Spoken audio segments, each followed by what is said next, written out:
샬롬 샬롬 샬롬 샬롬 샬롬. 하나님 사랑합니다. 여러분 주 안에서 사랑합니다.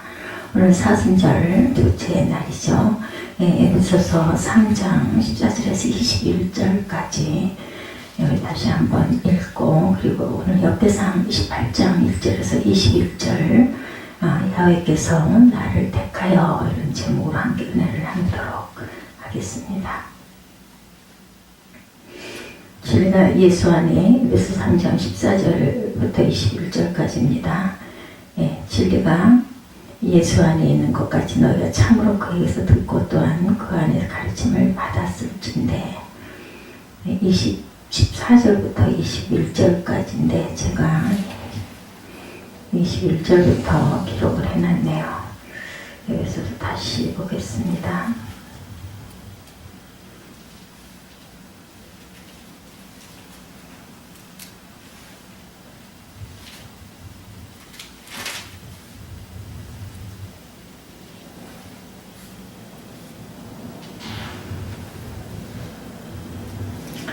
(3장) 14절부터 21절까지.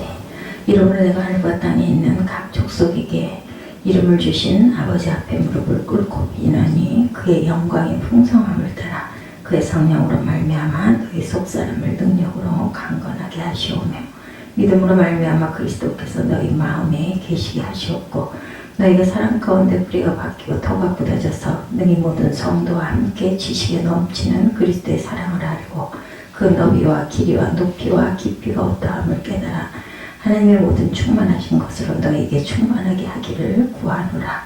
우리 가운데서 역사하시는 능력대로 우리가 구하거나 생각하는 모든 것에 더 넘치도록 능히 하실 이에게 교회 안에서와 그리스도 예수 안에서 영광이 되도록 영원 무궁하기를 원하노라. 아멘. 오늘 역대상 28장 1절에서 21절까지의 말씀 우리 함께 교독해서 보았죠.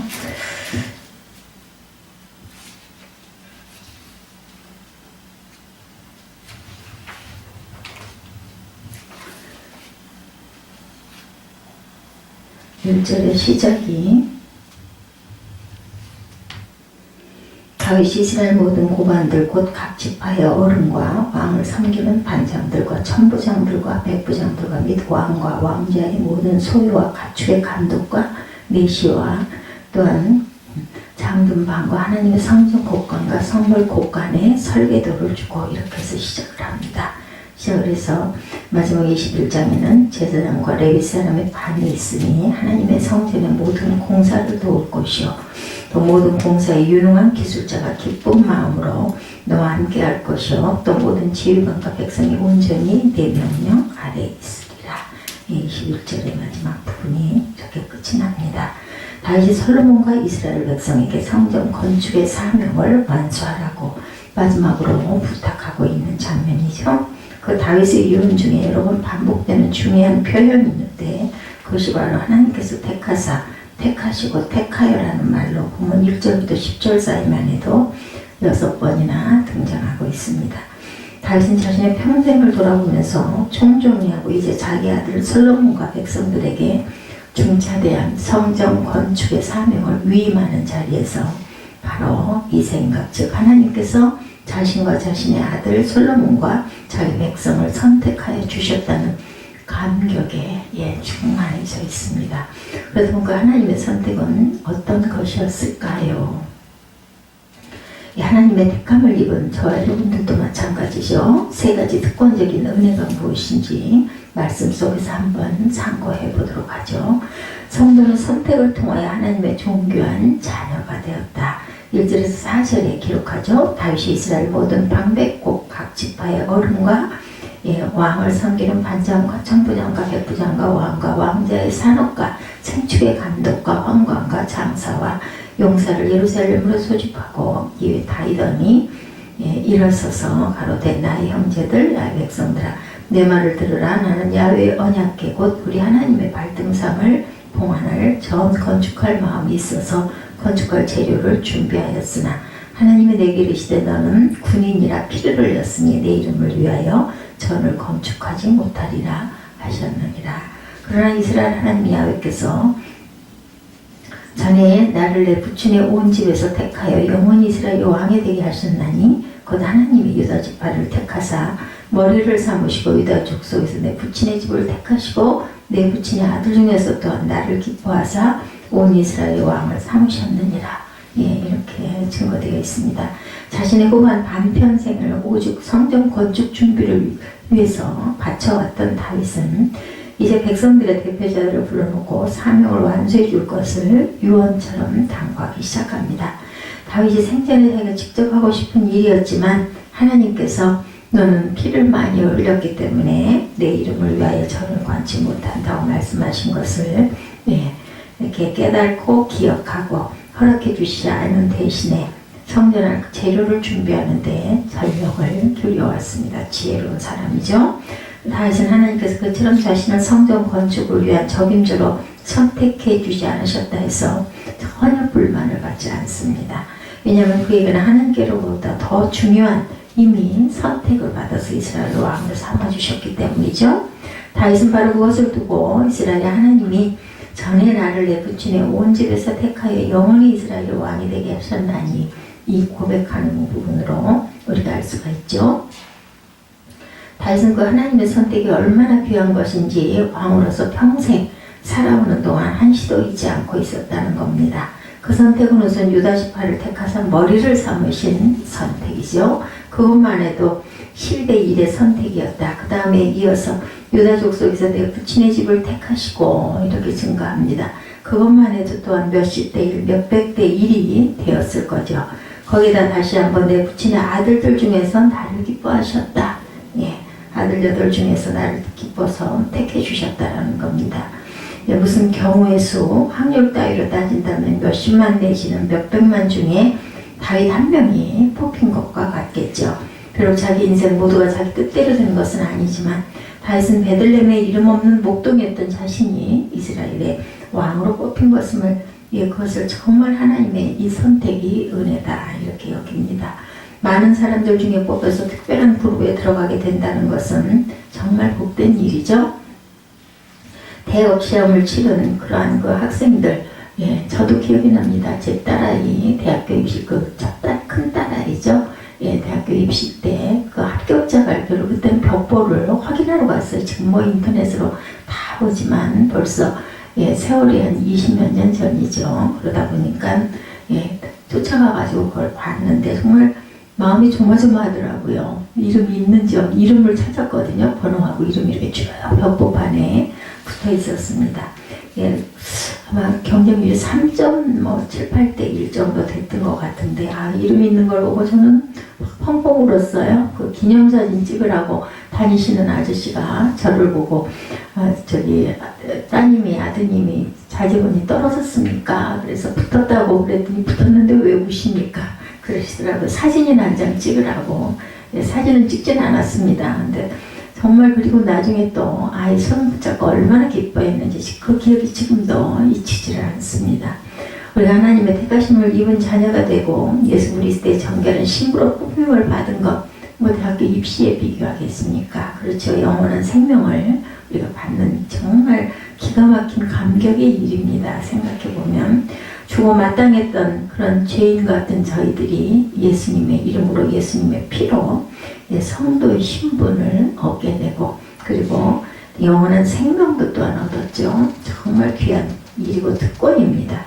오직 하나님의 일방적이고 무조건적인 선택에 의해서 하나님의 자녀가 된 것이지 어떤 뭐 특별히 잘나서도 뭐 특별히 믿음이 좋아서도 아니겠죠.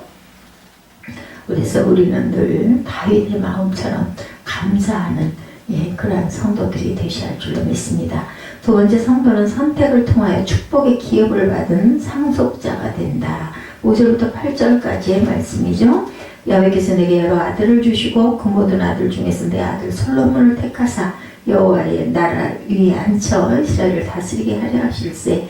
내게 이르시기를 내 아들 솔로몬 그가 내 전을 건축하고 내 여러 뜰을 만들리니 이는 내가 저를 택하여 내 아들을 삼고 나는 그 아비가 될 것입니다. 이렇게 말씀하셨어요.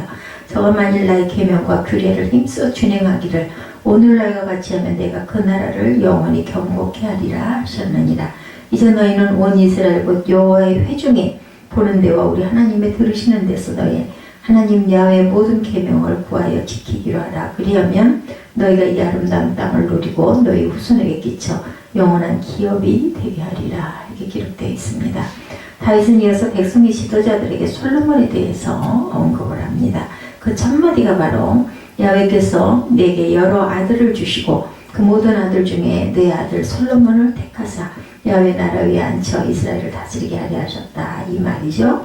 이것은 솔로몬이 자기 뒤를 이어 이스라엘 왕이 되는 건 역시 다윗 자신이 그를 특별히 총애한 까닭에 후계자로 점찍어서 한 것이 아니다.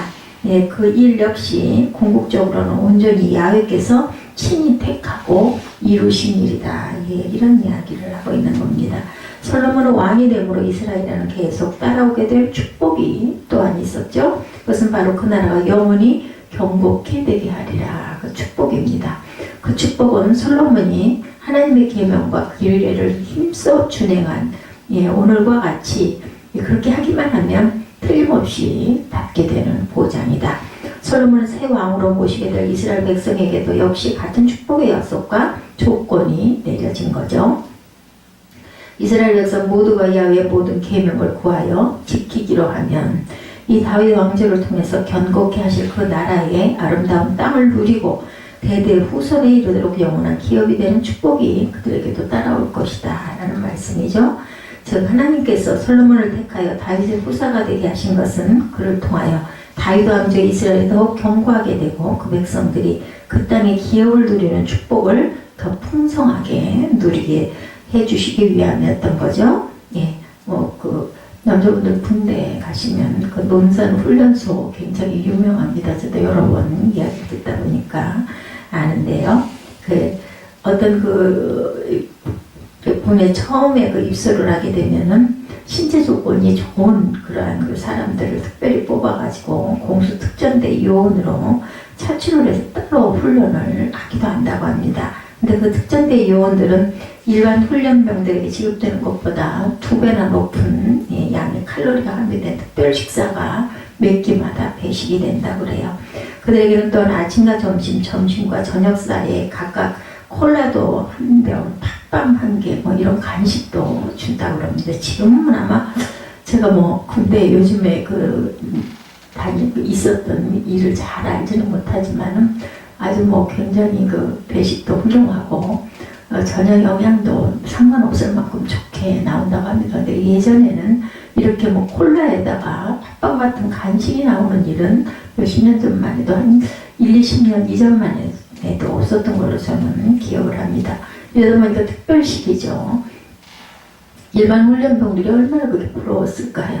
그죠? 이처럼 특별히 뽑힌 사람에게 항상 특별히 주어지는 것이 당연히 따라오게 마련인데 하나님 역시 하나님께서 특별히 선택하신 자에게는 특별한 축복도 꼭 내려주신다라는 것. 그것은 바로 하나님의 계명을 준행함으로 바른 길을 걸어가며 그 말씀에 약속된 아름다운 땅의 기업을 누리는 특권이죠. 이 축복을 누리지 못하고 산다는 것은 굉장히 불행한 일입니다. 그런 자들은 이 물질 만능주의가 판을 치는 인간 사회 속에서 사람이라는 존재, 그 중에서도 나라는 존재가 최고라고 교만해하는 어처구니 없는 이기주의에 빠진 상태로 평생을 살 수밖에 없다. 정말 일생을 다 보내는 동안 어떻게 사는 것이 참된 행복인지를 모르고 살게 되는 거죠. 성경을 알지 못하는 자녀들은 음행과 마약과 폭력이 난무하는 세상에서 가치라는 단위의 뜻도 모르고 청소년기를 보내게 됩니다. 그런 후에 제일 잘 된다고 해봤자 그저 대학을 나오고 좋은 직장에 다니면서 그 번 돈으로 자기 인생을 제멋대로 즐기기에만 아마 바쁠 겁니다. 그런 인생은 좋게 말해서 엽기적이지 사실상 짐승의 생애와 별반 다를 것이 없죠. 반면에 하나님께서 택하신 자들에게는 세상의 어느 현자나 군자도 깨달을 수 없는 하나님의 계명과 규례가 주어집니다. 또한 그 언약의 말씀에 약속된 형통과 내세의 영생, 이것이 바로 따라오는 축복이죠. 그리고 성도는 돈을 물려주고 집을 물려받는 불신자의 상속과는 달리 바로 야훼 기업을 부모와 자녀가 그리고 손자들이 대대로 누리게 되는 거죠. 실로 선택받은 자만 받을 수 있는 특권 중에 특권, 축복 중에 축복일 것입니다. 천하 만민 중에서 당신의 택함을 입은 자녀로 뽑아주셨을 뿐만 아니라 또한 그 택자에게처럼 금세부터 내세까지 이르는 특별한 축복까지 내려주시는 은총을 본인의 가정을 통하여 수천 대까지 누리는 그러한 복된 가정들이 되시기를 주님의 이름으로 축복합니다.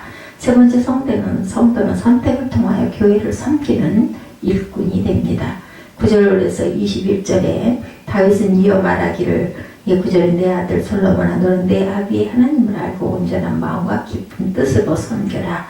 여호와께서 문 마음을 감찰하사 모든 사상을 아시나니 내가 저를 찾으면 만날 것이요 버리면 저가 너를 영원히 버리시리라. 저라는 것은 여기서 하나님을 상징하죠.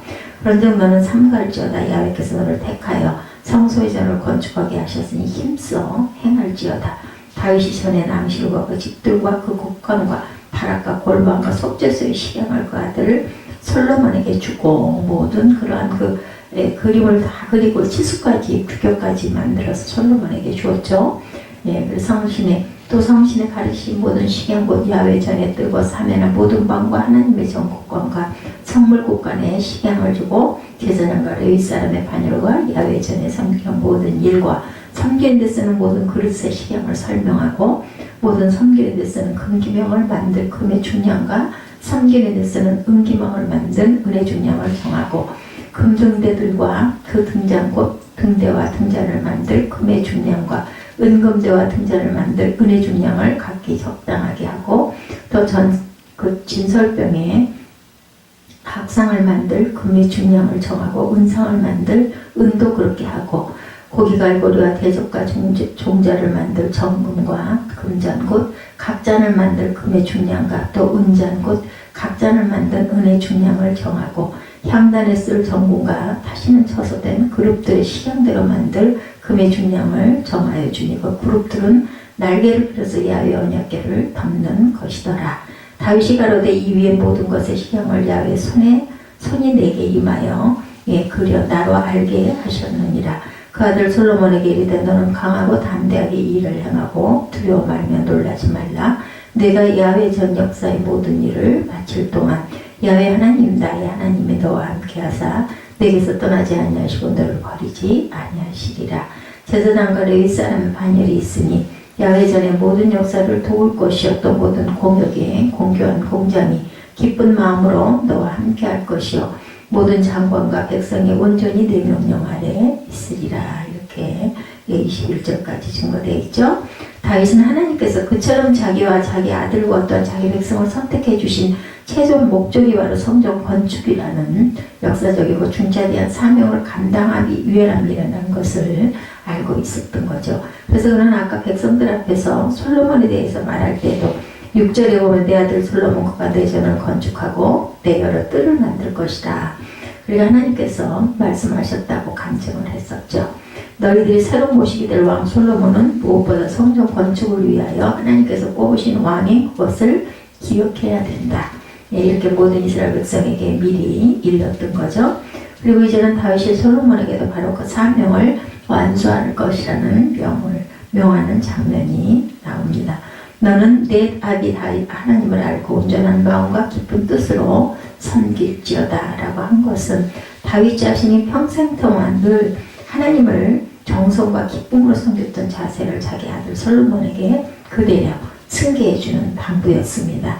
야훼께서 너를 택하여 성소의 전을 건축하게 하셨다고 일깨워 주었는데 이것은 내가 너를 편애하서 날 후계자로 뽑은 것도 아니고 내가 운이 좋아서 왕자들 가운데 왕위를 이어받게 된 것도 아니다. 오직 하나님께서 내게 꼭 시킬 일이 있으셔서 너를 왕으로 뽑아 세우시는 줄을 반드시 깨닫고 명심해야 된다라는 가르침이죠. 그런 후에 다윗은 솔로몬에게 성전 건축에 대한 구체적인 그러한 규격들이죠. 식양, 설계도까지 자세하게 가르쳐 준 후에 최종적으로 내가 야훼 전 역사의 모든 일을 마칠 동안에 야훼 하나님 나의 하나님이 너와 함께 하사 내게서 떠나지 아니하시고 너를 버리지 아니하시리다 이렇게 격려를 합니다. 즉 솔로몬이 그렇게 자기에게 부여된 사명을 기억하고 사명 수행을 위해 충성을 다하기만 하면 하나님께서 반드시 그와 함께 하시고 그를 떠나지 않을 것이다 라는 확신을 주신 거죠. 하나님께서는 어떤 사명을 주셨으면 그 사명을 감당하는 동안에 그 사명 수행자들을 도와주시고 지켜주실 것은 지극히 당연한 일이기 때문입니다. 이반 데니소비치의 하루는 구소련 시절에 시베리아의 강제노동 수용소에 수감된 죄수들의 하루 일과를 그린 소설입니다. 그 소설의 주인공은 슈오프라는 사람인데 바깥 사회에 살 때는 목수였는데 수용소에 들어온 후에는 블록공이 되었어요. 원래 손재주가 있는 사람이다 보니까 벽돌을 쌓는 일도 금방 배웁니다. 그 결과 24명의 동료 죄수들이 있는 자기 반에서 그 분야의 최고 숙련공이 됩니다. 슈오프는 그 사실에 대하여 블록공이란 아무나 할 수 있는 것이 아니라 말하자면 이것은 수용소 안에서는 명예로운 그런 직업에 속한다라고 늘 스스로를 뿌듯하게 여기고 있었다고 그래요. 왜냐하면 죄수들이 하게 되는 노동은 여러 가지가 있지만 그 중에서도 이 일은 제일 중요하고 정말 일손 좋은 사람만 할 수 있는 일이었기 때문이죠. 이처럼 많은 사람들 가운데 무슨 일을 잘하는 사람들로 뽑히는 것은 아주 영예로운 그런 일이라면 특별히 교회에 쓸모 있는 사람이 되는 것 더욱더 영예로운 일이죠. 교회에서 무슨 직분을 받고 봉사하게 된다는 것은 결코 어떤 귀찮고 힘든 일을 떠맡게 되는 것이 아니라 정말 자랑스러운 일에 영예롭게 부름을 받았다는 것을 우리가 알아야 합니다. 목사, 장로, 집사, 권사로 세움받은 것 그것 또한 하나님께서 가장 중요한 일을 맡기시기 위해서 특별히 뽑아주신다는 것을 우리가 깨달았을 때 얼마나 그것이 자랑스러울까, 얼마나 영광스러운 일일까요? 그렇지 않고 그런 직분을 위해서 사람이 뽑아준 것 그냥 할 수 없이 사람이 없으니까 그냥 내가 해야지 하는 이렇게 된다면 기쁨이 아니라 부담이 되겠죠. 하나님께서 우리를 불러주신 마지막 단계 최종 목표는 교회를 섬기는 일꾼이 되게 하려는 데 있죠. 하나님께서는 우리를 선택하여 존귀하게 만들어 주셨고 특권적인 축복까지 베풀어 주셨으니 이제는 바로 그 하나님께 전심으로 감사드리고 그 가운데 맡기신 사명을 위해서 오직 기쁜 마음으로 충성을 다하는 저와 여러분들이 되셔야 할 줄로 믿습니다. 다윗이 이스라엘의 왕으로 뽑힌 것은 다윗 자신의 의지나 노력에 의한 이루어진 것이 아니었다는 것을 본문에 보면 다윗이 이스라엘의 왕으로 뽑힌 것은 다윗 자신의 의지나 노력에 의해서 이런 게 아니라 순전히 하나님께서 그를 선택하심으로써 된 일이다. 솔로몬이 다윗으로부터 왕위를 물려받고 이스라엘의 전성기를 구하게 되었지만 그건 역시 솔로몬 자신의 공으로 돌려드리는 또한 아무것도 아니다. 그건 역시 하나님께서 친히 다윗의 여러 아들들 가운데 솔로몬을 택하시고 또한 그 다윗에게 명하심으로써 누리게 된 축복이었기 때문입니다. 마찬가지로 다윗과 솔로몬과 이스라엘 백성이 성전 건축이라는 중차대한 사명을 받게 된 것도 결코 그들 자신이 스스로 하나님께 신청서를 내고 다른 민족과 경쟁 입찰을 해서 된 일이 아니었다. 오직 하나님께서 천하 만민 가운데 이스라엘을 선민으로 택해 주심으로 그리고 자동적으로 누리는 특권적인 사명이었던 거죠. 실로 이 모든 과정은 100% 오직 하나님의 주권적 선택으로만 시행이 되었을 뿐이지 사람 쪽의 영향이나 결정권은 조금도 들어가 있지가 않다라는 겁니다. 그렇다고 해서 다윗과 솔로몬과 이스라엘 백성들이 자기 인생을 무슨 로봇처럼 살고 하나님의 명령을 기계적으로 수행해 나간 것은 또한 아닙니다. 오히려 하나님의 선택이 있었기 때문에 인간의 실수가 예방되고 인간의 교만이 자리 잡을 것이 없게 되었을 뿐만 아니라 오직 그처럼 자신을 선택해 주신 하나님께 감사와 기쁨과 확신이 충만했던 거죠. 백에 하나 천에 하나 뽑힘을 받는다는 것은 이 세상 사회에서 얼마나 자랑스럽고 뿌듯한 행복일지 많은 훈련병들 중에서 아까 말씀드린 것처럼 정예 부대 요원으로 뽑히는 것 수많은 경쟁자를 물리치고 바이어와 계약을 체결하는 회사로 뽑히는 것 다 굉장히 기쁠 일이죠. 온 국민을 대표하는 국가의 대사나 아니면 대통령으로 뽑히는 일 굉장히 영광스러운 일입니다. 우리가 하나님께 선택을 받은 것은 이런 일들에 비할 바가 없습니다. 그죠? 천에 하나 만에 하나 하나님의 택자로 부름을 받고 축복의 기업을 상속받는 양자가 되고 주님의 몸된 교회에 요기는 직분까지 받게 되었으니 그야말로 몇 조일지 알 수가 없을 만큼 귀한 일입니다. 오직 하나님의 선택 때문에 원래는 죽을 수밖에 없었던 우리를 이제는 하나님과 교제할 수 있는 자녀가 되게 해주시고 그 하나님의 특별한 선택 때문에 이번에는 오로지 썩을 재물을 사랑하고 그것만 자녀에게 남겨주는 것이 아니라 믿음을 물려줄 수 있는 것, 그것도 축복이죠. 바로 그 하나님의 절대 주권적인 선택이 있었던 까닭에 저와 여러분 이제 더 이상 사단의 종과 앞잡이 노릇을 하지 않고 오직 주님께서 쓰시는 거룩한 도구들이 된 겁니다. 뽑혀도 정말 잘 뽑힌 거죠. 세상이 저런 고귀하고 이처럼 고마운 선택은 정말 어디에도 없습니다. 야훼께서 나를 택하여 베풀어 주신 이 놀랍고 엄청난 은혜를 늘 기억하면서 영광과 감사를 돌리는 저와 여러분 되시기를 주님의 이름으로 축복합니다.